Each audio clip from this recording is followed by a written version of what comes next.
என் மகனுக்கு நீதி வேணும். சமூக வலைதளங்களில் வைரலாகும் தாயின் உருக்கமான கதறல். பெற்ற வயிறு எரியுதுப்பா. என் மகனுக்கு நடந்த அநீதிக்கு இன்னுமா நீதி கிடைக்கல? இரவு பகலா அவனை நினைச்சு கதறி துடிச்சுக்கிட்டு இருக்கேன். எங்கள மாதிரி ஏழை எளிய மக்களோட கதறல் யாருடைய காதலையும் விழலையா? அதிகாரிகளே, காவல்துறையே, தயவு செய்து என் கண்ணீரை பாருங்க. குற்றவாளிகள் தப்பிச்சிடக்கூடாது. என் மகனுக்கு உடனடியாக நியாயமான நீதி வேணும். எங்களுக்கு நீதி கிடைக்கும் வரை நாங்க ஓய போறதில்ல என நெஞ்சை பிழியும் வகையில் தாய் ஒருவர் கதறி அழும் இந்த வீடியோ தற்போது சமூக வலைதளங்களில் வைரலாக பரவி வருகிறது.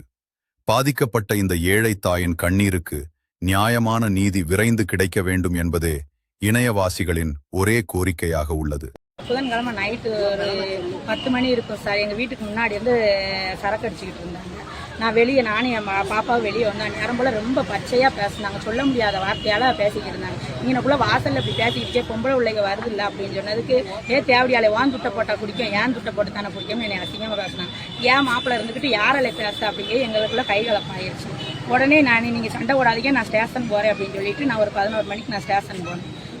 அந்த சார் நான் உள்ள கூட அவர் வாசல்லே நின்றுக்கிட்டு இருந்தாரு. ஸ்டேஷன் போவையில் உள்ள கூட போல, ஏமா நாளை காலையில் வாங்கம்மா சார், இங்கே இருங்க சார், சண்டை ஓட்டி நைட்டியெல்லாம் எப்படி கிழிஞ்சிருக்குன்னு பாருங்க சார் அப்படின்னு சொல்லுவேன். ஏமா காலையில் வாங்கம்மா அப்படின்னு சொல்லிட்டாரு.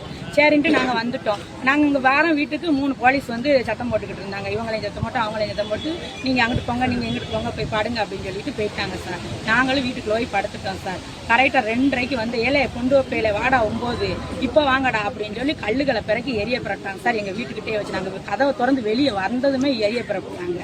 எரியையும் நாங்களும் அந்த வந்த கல்லை திருப்பி நாங்களும் அங்கிட்டாம எரிஞ்சோம். உடனே போலீஸுக்கு நான் போன் போட்டேன், வந்துட்டாங்க. வந்த உடனே ஏமா நீங்கள் தானே அங்கிட்டு எரிஞ்சிருக்கீங்க அப்படின்னு சொல்லி சொன்னாங்க. சார் எங்கள் வீடு இங்கே இருக்கு, அவங்க வந்து எரிஞ்சிருக்காங்க, அவங்க தெரு வேற, நீங்கள் அதவே ஏன் சார் சொல்ல மாட்டேங்க அப்படின்னு சொன்னதுக்கு ஏமா நீங்கள் போலீஸை தான் குறை சொல்லுவீங்க அப்படின்னு சொல்லி சொன்னாங்க. நான் போலீஸை குறை சொல்லல, நியாயத்தை தான் நான் சொல்லிக்கிட்டு இருக்கேன் அப்படின்னு சொல்லி நான் சொல்லிட்டேன் சார். சரி போங்க அவங்கள உடனே அவங்க அங்கிட்டு போய் பேசினாங்க. ஒரு போலீஸ் போய் நீங்கள் இப்பயே போய் கம்ப்ளைண்ட் கொடுத்துருங்கன்னு அவங்கள்ட்ட சொல்லியிருக்காங்க. எங்கள்கிட்ட காலையில் வாங்கன்னு சொல்லியிருக்காங்க. காலையில் நாங்கள் போகிறதுக்கு முன்னாடியே இவங்க கம்ப்ளைண்ட்டை அந்த மேடம் இன்ஸ்பெக்டர் மேடம் காலையில் இருந்துச்சு. அந்த கம்ப்ளைண்ட்டை எடுத்து வண்டியில் ஏறிக்கிட்டு பாண்டியவங்கிறவனை கூப்பிட்டுக்கிட்டு நீ பெட்டிஷனை எழுது அப்படின்னு சொல்லி என்கிட்ட சொல்லிட்டு போயிடுச்சு சார். அது போயிட்டு ஒரு அரை மணி நேரம் 1 மணி நேரம் கழிச்சு வந்துச்சு. மேடம் பெட்டிஷன் எழுதியாச்சு, போ அங்கிட்டு போய் உட்காரு வாங்குவேன் அப்படின்னு சொல்லிட்டு போயிடுச்சு. நாங்களும் உட்காந்துக்கிட்டே இருந்தோம். மணி 2 மணிக்கு மேலே ஆயிடுச்சு. இவங்க வந்து ஒரு மீட்டிங் இருக்குது எஸ்பி ஆஃபீஸில், அவங்க போகிறாங்க, நீங்கள் போயிட்டு வாங்க அப்படின்னு சொன்னாங்க. நாங்கள் சரின்ட்டு போயிட்டோம். போயிட்டு போகுள்ளேயுமே ஃபோன் போட்டாங்க, மேடம் உங்களை கூப்பிடுதாங்க அப்படின்னு சொல்லி. போன உடனே என்ன கம்ப்ளைண்ட் எழுதிட்டேன் மேடம் அப்படின்னு சொல்லியும் கையில் தான் வச்சுருக்கேன்.